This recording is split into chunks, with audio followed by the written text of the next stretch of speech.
Good evening and welcome to News 13. This is a roundtable discussion with artists from across Western North Carolina. Let's introduce you to them.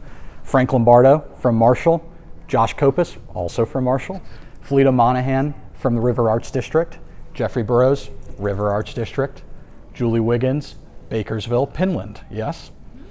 Okay guys, so none of you are native to Western North Carolina. Fleta, I believe you've been here the longest, so what brought you here in the 80s to create art? Well, I happened to come up here accidentally, and my sisters were in and out of the area, and having been an artist focused my whole life, it was just such a cool place. I mean, back then it was different than it is now, but the downtown had sort of diminished and artists were getting upstairs spaces and on Chicken Alley and all those places like that. There was music, there was theater, lots of visual artists like me, and it just felt like I was coming to home. For the first time in my life, I had traveled all over the United States, but there was never a place like this.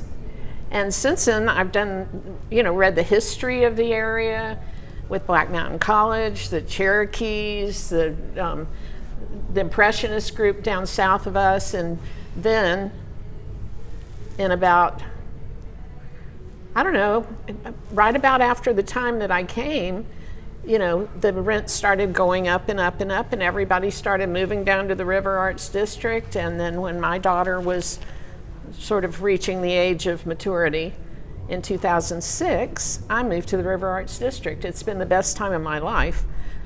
No longer there due to the events of last year, but it's a fabulous community and we are all so connected. And of course, I've met everybody here.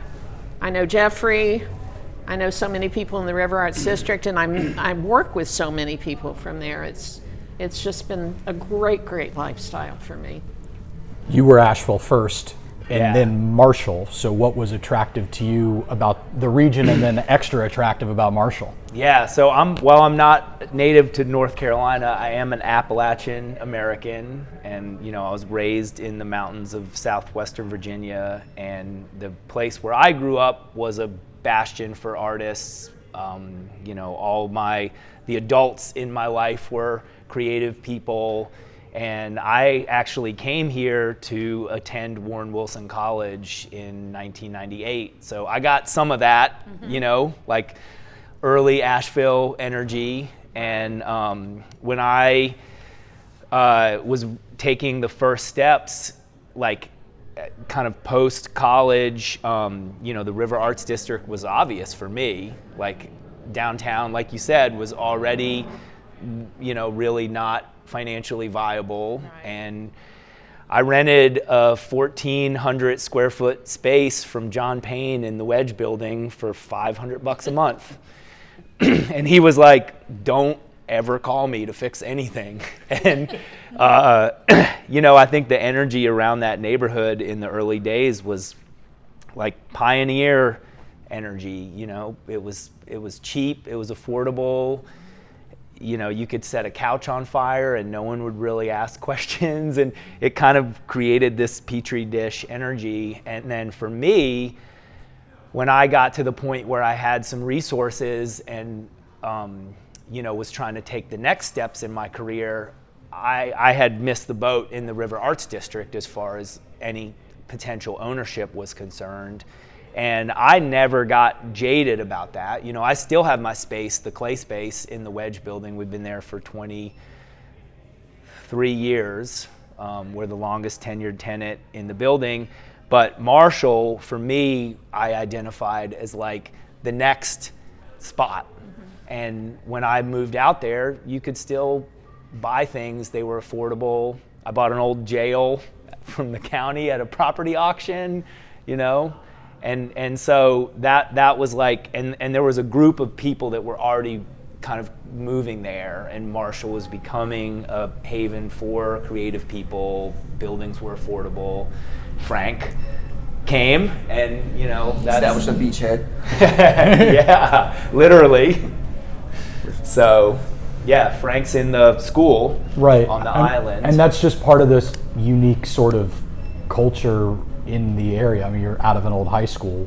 What is it? Is there something tangible about arts in the area that you think is attracting people to continue to come here, even as affordability continues to be an issue? Yeah, I think a guy named Rob Helene played a huge part in that. He and one of his partner, he had just refurbished that old high school, just made it, completely renovated it to be an artist studio, and that's what drew me to Marshall. I moved to Asheville, was looking for studio space. There were a lot of concessions to be made with price, or like 6.5 foot tall ceilings and like things like that. And I went out to Marshall and found this beautiful space that Rob was establishing it as a for-profit building, but not much profit. He was a visionary, and he was doing this for the artists. And that I think played a massive part in just Marshall, growing as an artist community. The school, if I could just add, that was like a signature moment in Marshall's renaissance. Like that, when Rob Helene refurbished and opened the school as an artist studio, that took what was already happening in Marshall and just put it to the next level. And then I think we really kind of took off from there. So that was 2007. Yeah. And that really changed what was going on in Marshall. And I think, Rob Helene is a name that is in this list of people that I look to as mentors and sort of like early pioneers in the arts community. Rob moved here in the 70s and started buying stuff and established Lark Books, which was, also an organization that helped the arts greatly. Where I worked. Yeah, in the exactly. 80s. There you go. Before he bought the school, yeah. Right. It was funny, all these connections here, and that's one of the wonderful things about this area, is just you trace your history back here and we're all connected. Yeah. Everybody in the arts. People always ask me, like, why is Asheville such a great art town? And I always say, it's the people. The people just make the place. Totally. It's not anything that, like, the city did. It's just, there were cheap buildings and artists showed up and we did it. Mm-hmm. You've been all over the state, and now up in Penland for the last 4 years. That is, people think of Asheville and Marshall. Maybe they're not thinking of Bakersville or Spruce Pine. Why was that the right place for you? Well, I first went to the area back in the 1900s, in the year of '97, to take my first class at Penland School of Craft. So the craft school there really drew me to the area, and that's where the first time I interacted with artists and thinkers that I wanted to be around. And so from there, I grew up on the coast, and I wasn't really around an environment like that, like where Josh, how he grew up. And I went to ECU after that, after my first class at Penland, and then got my degree in ceramics. And then I relocated to Charlotte, and then I was ready to just say goodbye to the big city and move to this quiet, peaceful, tranquil life. And that was fun for a minute until the storm came through. So that was, I've been like settling in my roots at Penland. I knew that I always wanted to live at Penland, and the seed was planted many years ago in my youth, my younger years, when I was a budding artist. And I never knew I would end up living on the mountain, but I'm so grateful to be there. And just feeling like the roots of the craft community, and you feel it in the mountains. There's something really spiritual about living there and continuing that lineage. And also just having some ties here in Asheville. I'm a member at Clay Space with Josh, so I joined a year ago. So I've been in the River Arts District showing my work there, and then also talking about the jail. Josh and I are in Potters of Madison County group, and every year we host a Potter show there, and so it's just great. Like on the island. Yeah. And this is a community that we're so connected in the way that we share our lives and we make our work and talk about those next steps. So I love living in North Carolina. So you said it all changed a year ago. So for you, what were those changes, days and weeks of change is like after September 27th? Yeah, growing up with hurricanes, I heard that wind, I heard the hissing starting early in the morning, and I knew we were in trouble, like bigger trouble than we had anticipated. And I live on a creek between two hollers at the bottom of the mountain, and I have never seen such water in my life. And just seeing all the trees float by. Penland Road, if anyone's familiar with the craft school, Penland Road was a river, and there are logs and cars and gas tanks and all kinds of things floating by. So, and the hollers were completely buckled. So we were cut off from everywhere. We couldn't get off the mountain proper. So on day 3, my family and friends on the coast had a box truck in my driveway before FEMA or National Guard were there, because we've lived through this so many times. And from thereafter, trucks just kept coming. So my spot was like ground zero, first hub, first way of communication. We had a dry erase board. We were writing notes on, letting people know how they could get out, what route they needed to take, or people were looking for people and they leave that note. But we were just the voice of hope for those first couple weeks before the response we needed really came, because people, I don't think, really understood what happened an hour north of here. Our grocery store flooded. We're still without a grocery store. We live in a food desert. All of our downtown Spruce Pine was decimated, much like Marshall was. So a lot like Josh, we aren't just artists, we're community builders, leaders, and we believe in the places we live, and we were activated.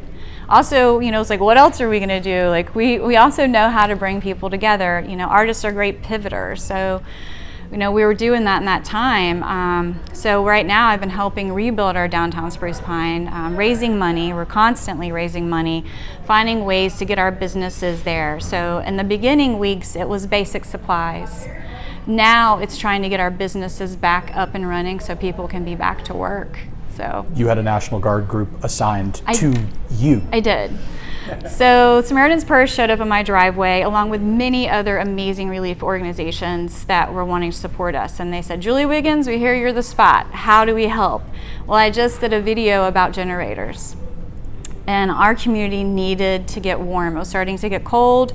People were sleeping outside to run their oxygen machine, to be outside to breathe because they couldn't be on oxygen.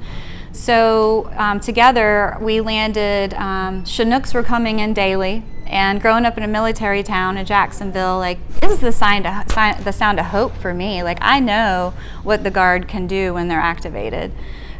So we were able to get around 400 generators out to our community. And when I spoke to Samaritan's Purse, I said, hey, we don't just need these small ones. Like, we need to be able to get the artists back to work. So we were able to get a hold of these 11,000 watt winds. So we still lose power. So when the power goes down, our artist community can keep working. They can run their kilns, they can run their forges, they can keep their annealers going. Because Mitchell County has the most amount of trees in the state. We lost 60% of our trees. So anytime a windstorm comes through, we lose power. So. And I'm sure, Jeffrey, people are talking a lot about like rebuilding roads, but you were probably also concerned about keeping your artists up and running. So wrangling your stuff and everybody else's, what was that like in the RAD? Well, I don't live far from the RAD. I live in West Asheville. So, and I actually had COVID pneumonia at the time. I was very lucky in that I felt something a little off, and I knew that I had COVID, and I went to the urgent care, was like, I'm feeling a little funny. She's like, there's a storm coming. We're gonna do some x-rays to make sure. Found out my COVID had turned into pneumonia. I also almost died from COVID about 5 years ago. So like I was primarily susceptible a little bit. So the Ingalls Pharmacy stayed open so I could go and get my prescription. Thank goodness, because we understood that there was going to be flooding, but we did not understand to this extent. And so after the kind of initial push of the storm that day, my husband and I put our masks on, and I was like, what's going on? Like, let's go drive around. And once we left our home and we started driving towards the district, and I'll never forget, we had our windows partially down, and I looked over to him and I said, do you hear that? And he was like, what is that? I was like, that sounds like water. I was like, what is happening? As we pulled up, we got out of the car, and as we got there, we watched Plebe come down the river, and I don't think I've ever been in such a state of shock. And we just stood there and we were just kind of being with everyone in the community that was there, just watching this devastation and tragedy. And all I could think of was, oh my gosh, who's gonna help us? Who's gonna be the person? And so we just sat there and watched, and it was kind of immediate that, like, almost without hesitation, because we are artists, right? We had no communication, we had no way to be in touch with each other, but literally the next day, we were all, like, people just started showing up at the Wedge. And we immediately started activating. We, of course, know not to ask for permission. And so we immediately started walking over to Riverview Station as a group and just, I have these red pair of patent leather boots. I call my Appalachian mud boots now, because I don't own any practical shoes, if you know me.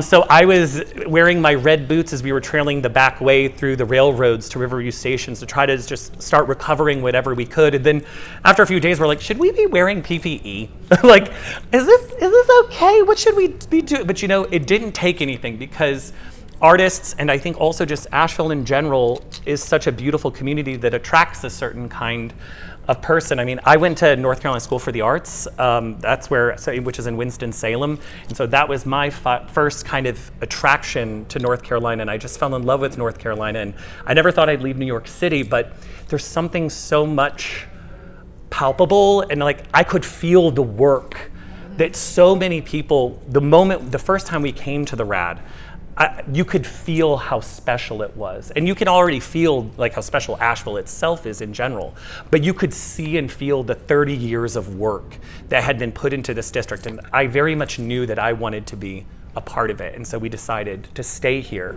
So it was kind of amazing to be able to, like, I had only been the president of RADA for about 6, 7, 8 months at that time, and it just seemed to like such an interesting position to be in, because then all of a sudden people were looking to me, and I was like, oh yeah, I guess I'm the volunteer president. Like, I guess we should start doing some things. Yeah. And so in that immediate aftermath, with hundreds and hundreds of volunteers, we were able to start getting to work immediately. And by December, we had most of the Upper River Arts District back up and running. And so we're like 90% there in the Upper RAD.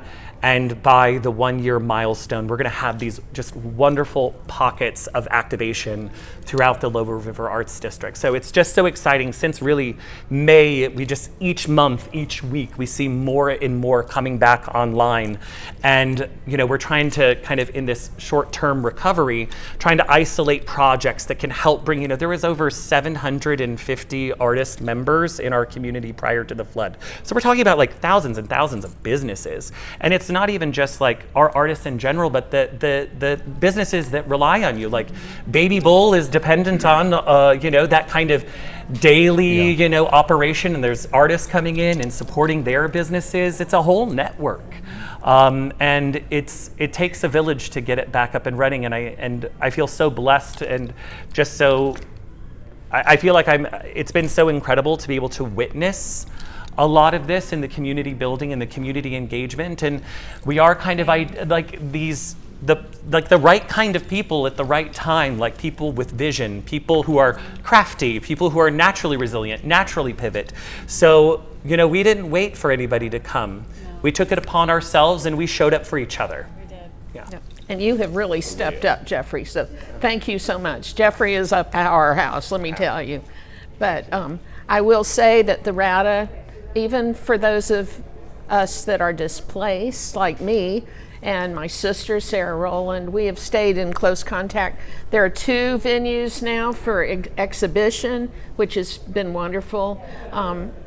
The one downtown will be through at the Outpost. Will be through December, and now the Rendezvous is opening up a gallery there. Yep, we have a welcome center that's opening there. Yeah. In just like the matter of like a week or so. Yeah. So I'm in a show at Pink Dog right now, so that was really wonderful. And many of us received grants from the RADA Foundation, which is wonderful. Any kind of money that we can get is really great. So all those donations to RADA are being distributed to us. Yeah, and right now that's the only fundraising vehicle that we have where we actually can kind of take that support and put it right back into the community. Everything else, like we were having to advocate, like I didn't really anticipate like going from like a fine jeweler in New York City to being like an art lobbyist and like fake politician advocator. We're like sitting in Swannanoa like talking to legislators being like, don't tell us what to do, we will tell you what, we invite you to our table. Right. Like come sit with us and because we know we're an interesting group of people that are uniquely kind of qualified to be inside of this conversation. But then like a lot of the early art, like not even just art, but a lot of the early funding and grants, like I think it might have even been the first GEM grant,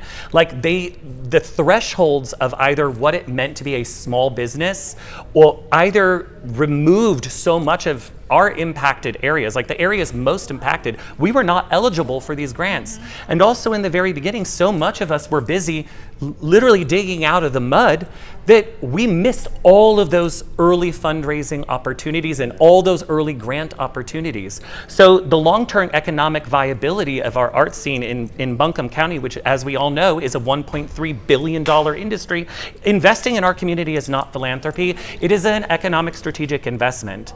You know, and the more people understand that art while there's like this like beautiful like esoteric like unexplainable magic that happens between the exchange of someone who's a patron and someone who's a creator that is hard to identify, that is not philanthropy. Like that is also an economic driver for our community. How many of you, show of hands, accepted a grant, applied for a grant, accepted a grant?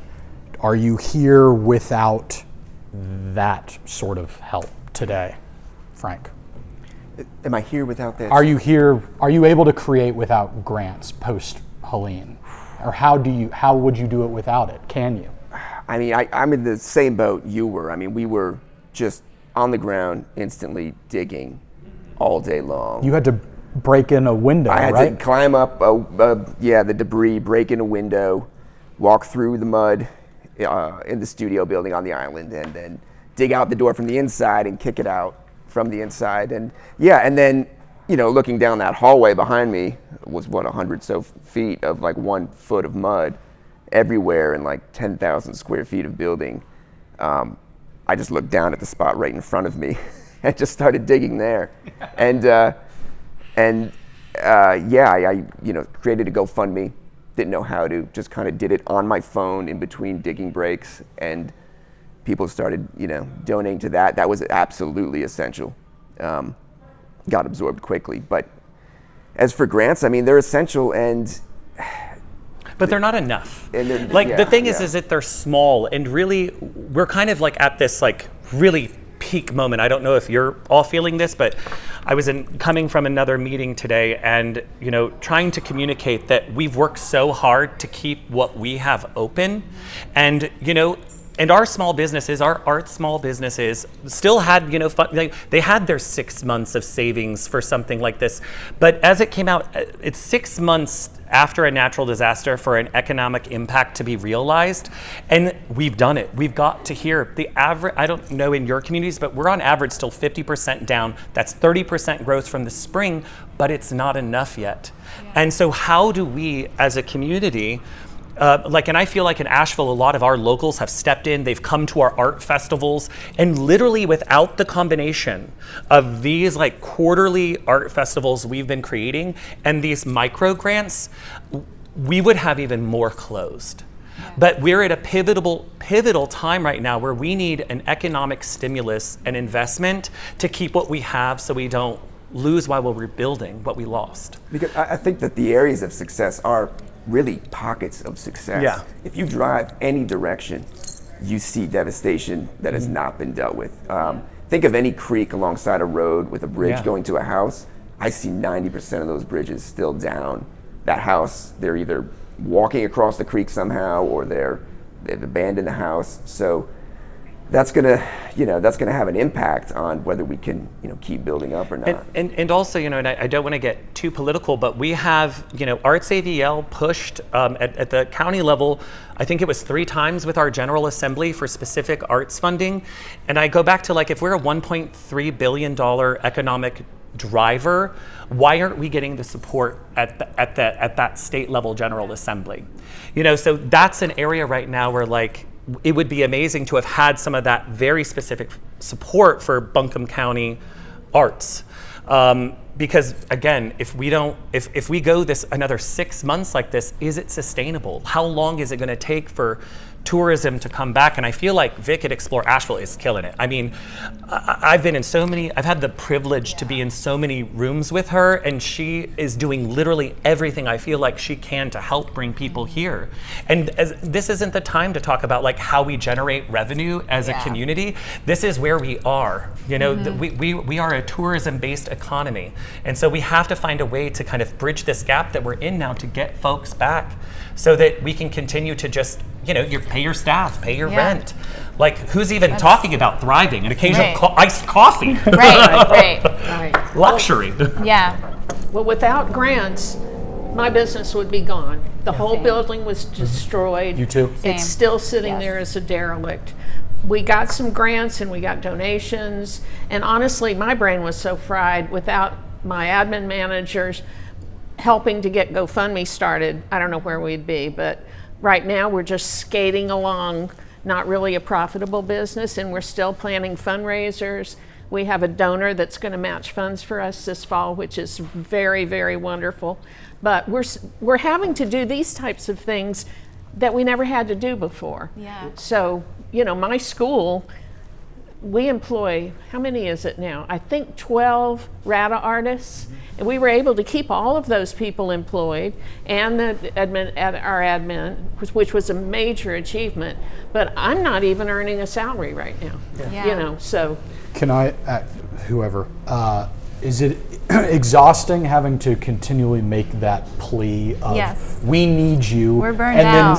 But We're then, burned out. do you think the people hearing that message are also burnt out and maybe not hearing what you are saying? How challenging is that? Well, I feel like when I go out when I leave the mountain, people are in disbelief over how we're living and the devastation that we went through. We definitely feel a bit forgotten in our pocket. It wasn't, people just don't understand the devastation and the infrastructure devastation that has happened. And, I wouldn't be where I am without the grants, and behind the scenes people stepped up to write those grants for me because I was busy rebuilding my community and my driveway. I wasn't even thinking about myself. I was so grateful that I still had my house, and people lost so much. So, I feel so much gratitude around that. And then dear friends of mine from afar are setting up a GoFundMe because I wasn't able to maintain that. I'd never have done that before. And so without that, I think the fatigue would be even more. But we're kind of at a breaking point. It's getting funding for the businesses, getting the people back to work, but also getting us back to work. Because I also know collectively, once we started getting back to work, it was hard. It's an emotional strain. How can we go and make these beautiful objects when there's devastation all around us? So I know that's a conversation many of us have had about getting back to work. It also, there's a guilt about it. There still is work to be done, and it's a privilege for me to make, but also I know what I make brings people joy, brings me joy, and that's what I'm called to do. Well, and also in kind of that same venue, because my physical business, I'm in the upper RAD, so we did not experience any physical damage. And one of the stories that's even getting hard for us now is people just walk in and they're like, "Oh, you scathed a storm. Yeah. It's how great." Yeah. And there's different levels of perspective and Right. and how things happen. But for me, I'm a business. I actually had flood insurance. For me, and as terrible as it is to say, if I had actually lost everything, I would be in a better economic position today because I would have had 2 years of loss of revenue. But instead, what those of us also that have haven't sustained physical damage, we're just trying to to remain open as well. So it's like, and it's that hard thing. You're trying to build back your community. You're trying to keep your staff employed and paid. But right afterward, we had to open in October. And I remember, and I had lost all my staff. One of our team members was pregnant, and she was told to evacuate because she was far enough in her pregnancy that she couldn't be, you couldn't be here because of the water issue. And so I remember the first 3 days after we found out we had to pay our full rent. Our full rent was due for that month. We were allowed to be late, but our full rent was due. There was no grievance or givens towards loss of electric, loss of water. And I remember sitting in my space alone and just crying. And just like being like, well, I guess I have to be open.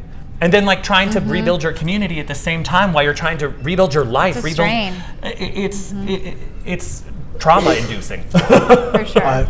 Everybody had that strain. Josh talking about balancing you and your art, and then you have businesses on top of that too that completely flooded. Yeah, so I own a restaurant and a art hotel in downtown Marshall. In the old Marshall jail, we had 12 feet of water in our building, and no one alive has seen anything close to that. And when I first went in there, my first gut feeling as an eternal optimist was like, we're done. I mean, when you first see it, and again, there's no communication, you're alone, the level and gravity of destruction is so complete. And then our experience in Marshall was same thing. We didn't wait for anyone to come save us. The whole town just showed up the next day. No one had a cell phone to make a call, but it didn't matter because we all felt the same energy. And what happened for me was you realize in that moment that I was like, our town is destroyed. And then I started kind of seeing it through this different lens, which was our stuff is messed up. Like, our town is not the things. The town is the people. And our hearts became richer. The people make the place. The people were not destroyed. And so this interesting thing, my studio, my ceramic studio is outside of the town. And the disaster that we had in Madison County was not a wind event. We actually didn't even get that much rain. I mean, we got a lot of rain, but like my branch, my local creek didn't even flood. We just got the French Broad. So I remember waking up Friday morning, 6 a.m., stepped outside, and I thought we were okay. I was like, it missed us. I got a couple trees down. My little creek's still in its banks. Then I went to the town and realized, no, we call it the flood. Y'all call it the hurricane. It's like a different disaster. So my emotional journey was like, the people matter more than the things. My studio was, like Jeffrey, pretty much fine. I was like, I can't go there and work. I have not made any work. The only place where I even remotely feel okay is in the town. And it's a weird thing. Like I go there and I don't have to explain it to people because everyone around me just understands. And like, I feel the weirdest when I'm outside of my environment because life goes on. Mm-hmm. And I feel like I can't participate in it in the same way. Like all this normal people are like, y'all are good, right? I'm like, no, not good. Still not good. There's so much trapped trauma. Yeah. And then the lens is so different now. And it seems like no matter how much we push the message of different things becoming open and activated, we also have I'm a partner at a gallery in downtown Asheville, and I was there yesterday, and we had somebody walk through, and we were communicating that this gallery is all RADA artist owned, and somebody went, "Oh, the RADA is open."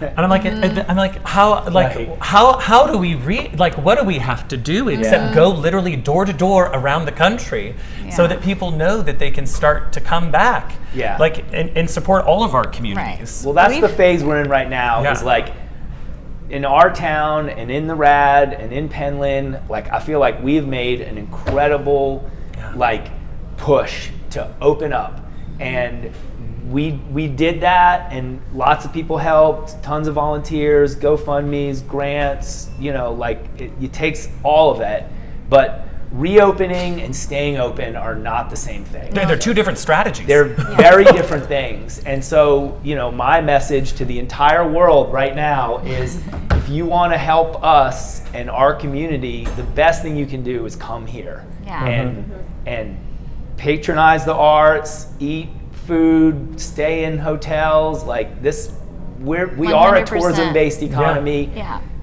We need that. We need that back. Mitchell County is the same. We feel the same way. You know, come see us. All of our sales are down. People are not coming up the mountain, and the leaves are getting ready to change. So it's a great time. Yeah. You know, and we're hoping that is going to. And we have to celebrate us. the tiny victories that we have made, Yeah. while also realizing we're not done. This is going to continue to affect us for years. Yeah. But it's not like we're not here. We're not open. Yeah. There are parts of this community that are still not fixed, but there are parts that have been fixed. There's still so much to celebrate, especially Yes. as we get to this 1 year 100%. milestone. Like this is a time for us to like take a moment and like acknowledge what we've been able to Celebrate. achieve. When we met with some of the leadership out of Katrina pretty early on, and even at that point, they were amazed throughout our communities what we were like so quickly able to achieve. But the one thing that really stayed with me that they said over and over again was, whatever you do, don't lose your artists. Yes. That they had that, and it took them, you know, I think he might have said it was 7 or 10 years for them to rebuild their art community. And that is so much a heart of Western North Carolina. We are, I like to, you know, always say, like, you know, what's so incredible about not just the RAD, not just Asheville, but all of just the art scene in Western North Carolina is there's something literally for everyone. And that goes from like, you could go and walk through an area and find a really affordable print to like master's fine art. And like, you can find also fine craft. There's so much available here that there really is something for everybody. And as we're kind of like, I would invite people as we come up to this 1 year milestone in leaf peeping season to come and see like what we've been able to do, like as like all of the leaders in our communities. Like this is one of the best things we can do is like celebrate all the resilience and rebuilding that we've had coming up to this point. Well, and it helps build compassion in people so that they have an education and understanding of what we have gone through, because we're not done. Our area, we're 12 years out. Our grocery store flooded. There's no plans to have a new one, you know, so that's devastating. And like you're saying, like how to support us. Our Penland post office just opened last month. So I haven't been able to have my online shop open, you know, and so the new rhythms, new ways, you know, it's like it's a whole new paradigm for us of how do we connect with people outside of this area? How can people get access to our work? But the biggest thing is coming, and Spruce Pine we have our reopening on August 30th. We have a Hellbender Festival that we're gonna have a 19-year-old Hellbender present, which is pretty exciting. And it's you know, the Hellbender is on the endangered list, so it's also important to talk about the importance of the Hellbender in our ecosystem. And so we're going to have conservation groups and vendors and as many businesses right now that we've been able to help grant fund to get reopened are pushing for that day. And also just having our Potter's Market come up, our Spruce Pine Potter's Market we had to cancel last year. So we have like the highest concentration of ceramicists. It's October 11th and 12th.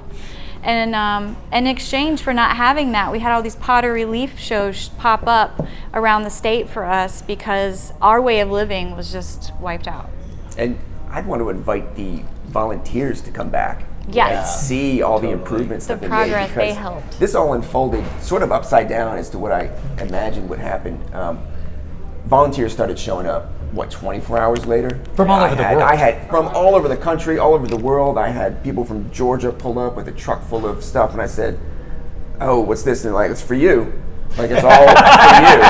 And I'm saying, okay, well, I'll take 2 chainsaws, take the other 2 here. Yeah. And that was amazing. I mean, I was managing 40 volunteers a day just in the studios alone, from all over the 300 a country, day in the and town of 300 a day Marshall. coming through town. And on day 11, the Army came, and I thought they'd get there faster, but I will say that every one of them was so upset they weren't there sooner, and every one of them was like an amazing help. It's crazy. I get text messages from the Army asking me how things are. I've got Army friends now. Oh yeah, my National Guard, they check in with me all the time. Yeah. How can we still help? It's great. So I would say come back and see, what we have been able to build back, and stay in some hotels. Yeah, I buy told some all pottery. the volunteers, you've seen us at our worst, come back and see Yeah. us at our best, as we're getting back.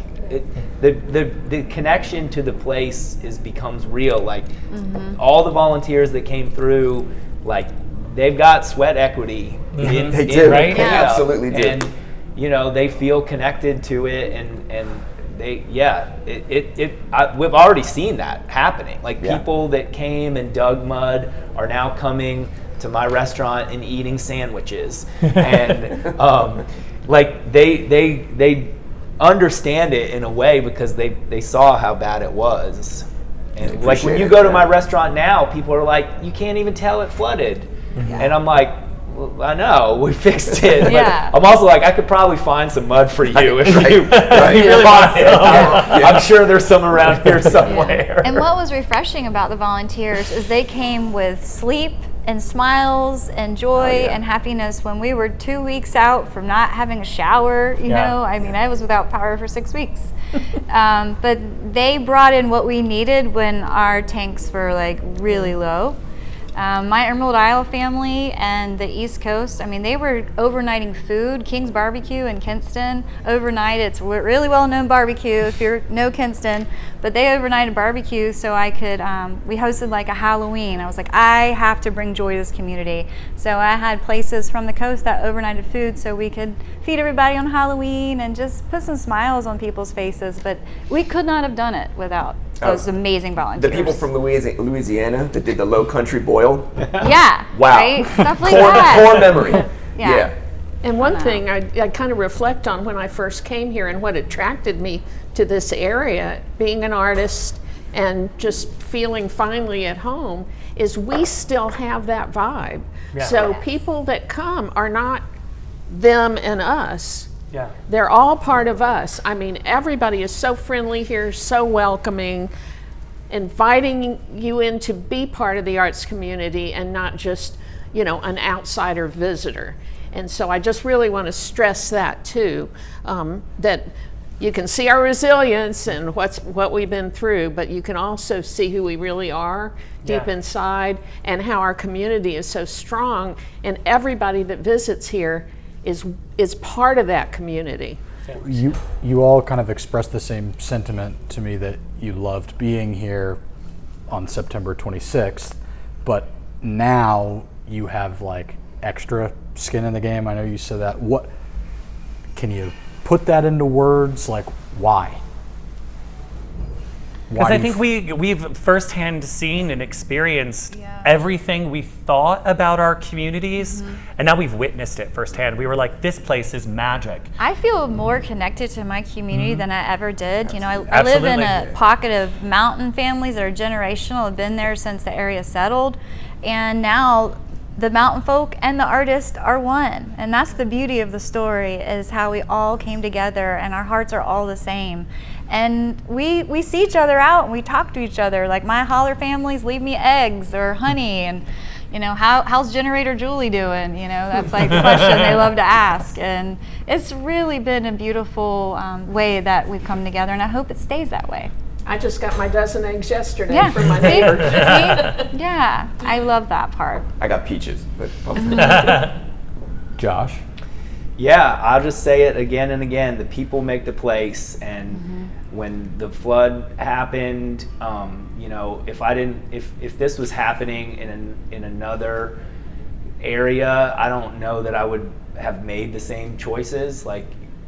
When our town was destroyed, I put everything on the table. I was like, if you're owning a restaurant is a hard business to be in. And I was like, if you want to get out, now is the time. And it wasn't my gut reaction wasn't rah, let's rebuild. I was like, let's take a second and think about this. And what happened was everyone, person after person, came up to me and said, Zadie's is important. You matter. Like, and if being like rooted and connected, like the town that me and Frank are a part of, like that connection is like what made us so strong. And I've heard this story time and time again from people, and that fabric is tight. It's woven.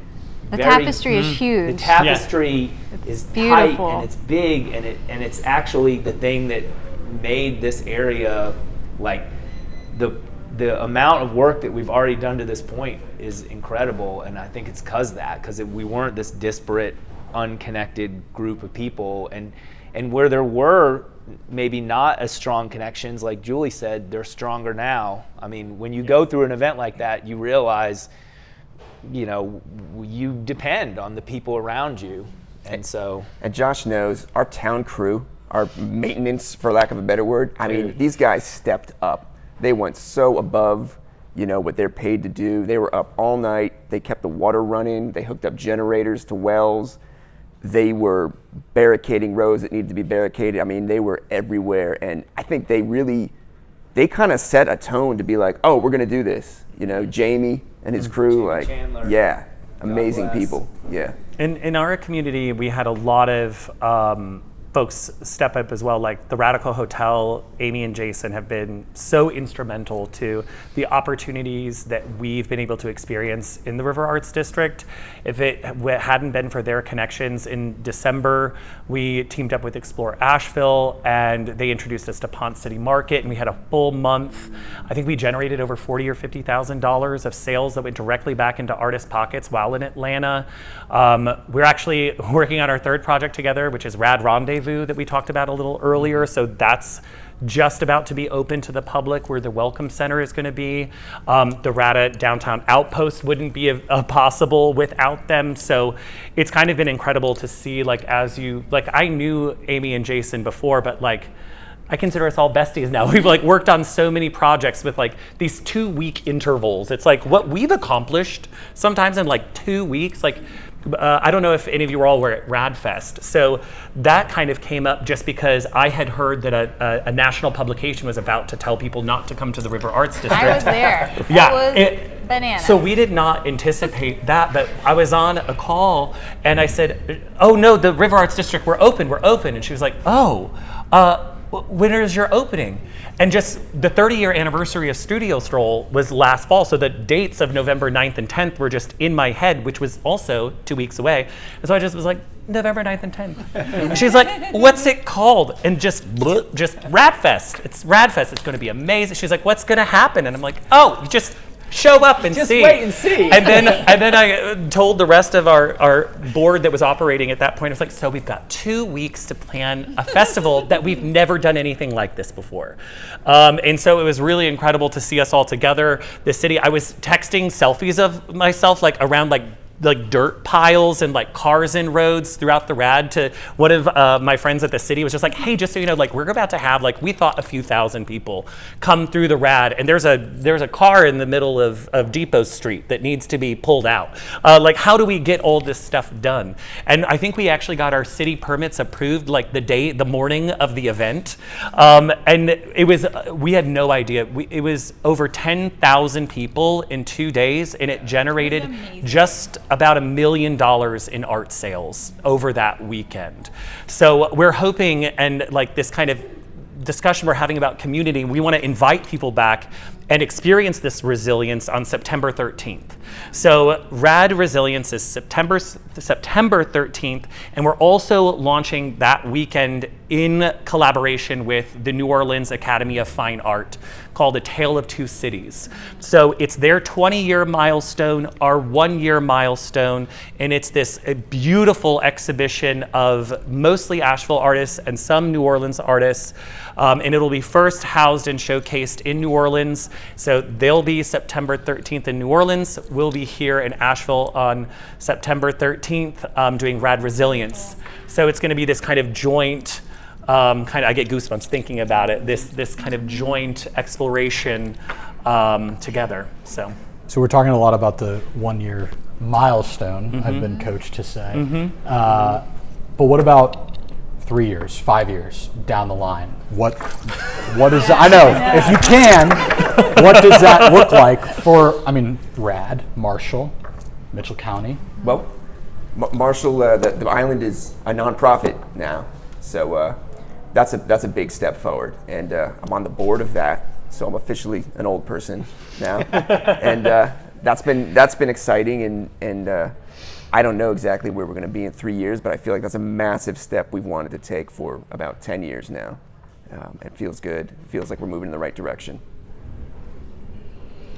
I'd like to see more businesses open, more sustainable businesses thriving, to be at a better place where we can offer more funding to these businesses to come back and create opportunities for them. I'd like to see, the anxiety that it's all caused in our areas calm down. Like in 3 years, I hope we're all kind of more aligned and in a better place with ourselves, so that we can be more present in our community. But we need funding to make all that happen. Yeah. Go ahead.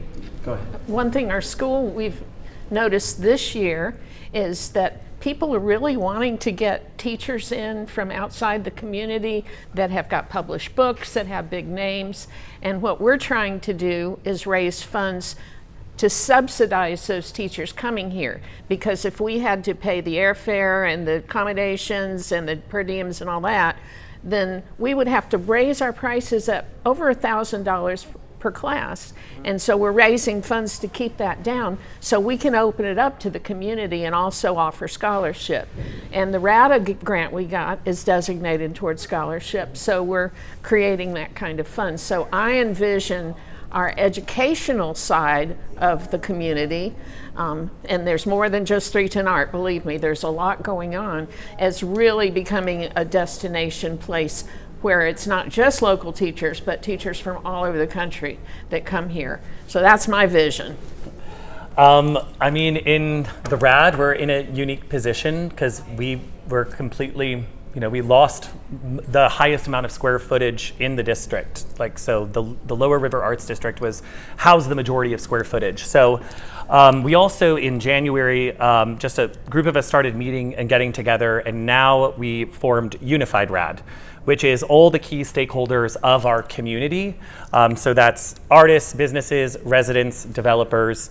And so I head and spearhead short-term recovery, that steering committee for that organization. And one of the cool things that that's where I came from before here, we received a grant to hire and we vetted and have a formal charretting process that we've just started to help us vision map what the potential and possibility of the River Arts District could be, and how do we continue to, the RAD is the heart of Asheville, so how do we keep that? How do we keep it weird? How do we keep it something that's an asset for our community as well as being an economic driver for our artists?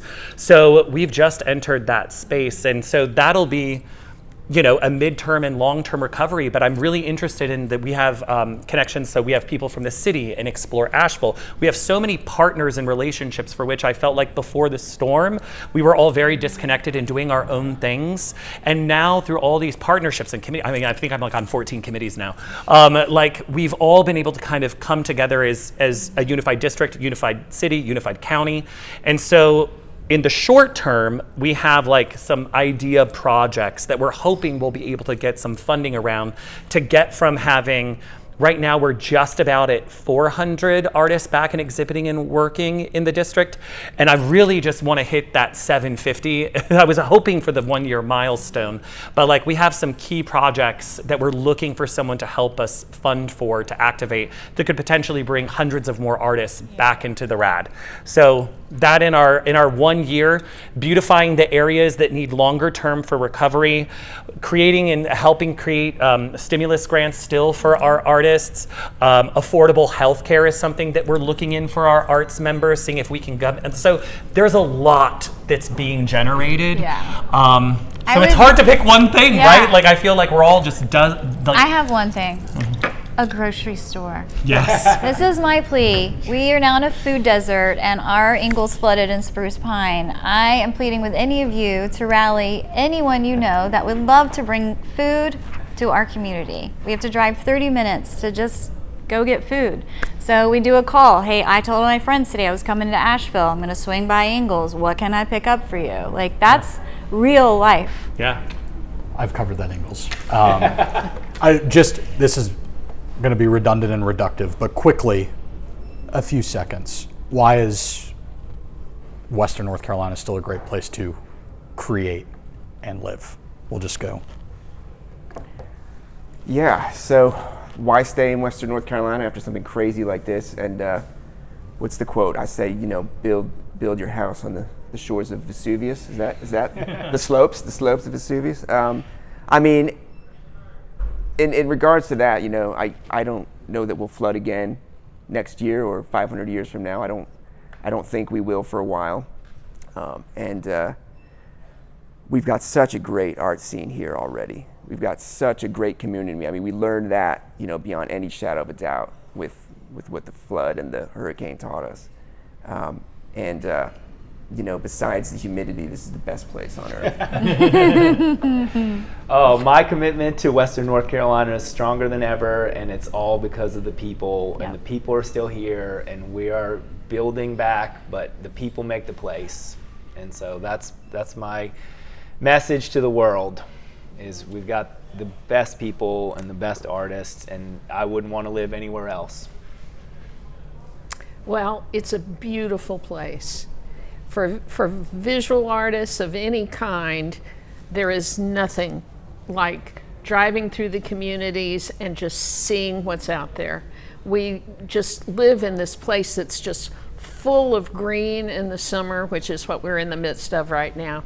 The green came back this year and just covered up so much of what we had seen, so that's magical. And a long time ago, I read this publication that the city put out, so I'm assuming it's correct, that the intersection downtown between Biltmore Avenue and Patton Avenue, it's sort of a major intersection, was actually an original Native American pathway and a spiritual destination, rather a mecca for the Native American people. And I think that whole spirit still exists here. It's really a magical place. It is the community, but it was the community back thousands of years ago also. So we still have that. I agree. There is something special coming from New York City. Never planned to leave it. Stepped foot here for the first time, and I've never took a better breath. Got out of the car, and I was like, I've never felt so right in a place. So I feel like the people, the commitment, then I feel like naturally anybody who's a leader, you make these connections, and you're like, well, I want to be here for my community, and there's nothing more than you can do than I think what we're all doing. And so you put that in a beautiful location as well that has this spiritual tie. How could you be anywhere else? My question to you is, how could I be anywhere else? Yeah. I don't even know. I 100% agree with everything you guys said, but it's the people that keep us here and the vibration of what settled before us that you spoke to. You feel this energy, but the people, I know I'm right where I'm supposed to be. And living all throughout North Carolina, this is where my heart is most connected. So I'm so grateful to be here. Yeah. I'm so grateful for the five of you. Thank you so much for doing this Can today. I just add, I'm so grateful to the Asheville Art Supply for hosting Yes, us. thank you. So Yeah. we're so Thank you. thrilled that Phil and Tina, who are artists in our community, kept this space alive for our communities so that we would be able to have direct access to professional art supplies. So just a thank you to Phil and Tina for taking on Asheville Art Supplies. Please come here and pick up gifts for your friends and loved ones. That was great. That's how we end it. Yeah. Thank you. Thank you. 100%. Thanks, guys. Yeah. Bravo. Thank you. Thank you guys. Thank you.